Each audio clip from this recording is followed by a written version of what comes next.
नहमदहू व नसल्ली अला रसूलिहिल करीम अम्मा बाद औज़ु बिल्लाहि मिनश शैतानिर रजीम बिस्मिल्लाहिर रहमानिर रहीम। सदे सदर जनाबे कदर और मेरे मकतब साथियों, अस्सलामु अलैकुम।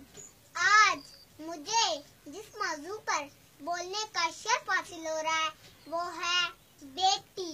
दोस्तों, याद रखना, बेटी रब की रहमत होती है और रहमत का कोई हिसाब नहीं होता। दुनियावी सी बात है कि जब बेटा पैदा होता है तो दुनिया वाले कहते हैं बाप की विरासत का वारिस पैदा हो गया है, और जब बेटी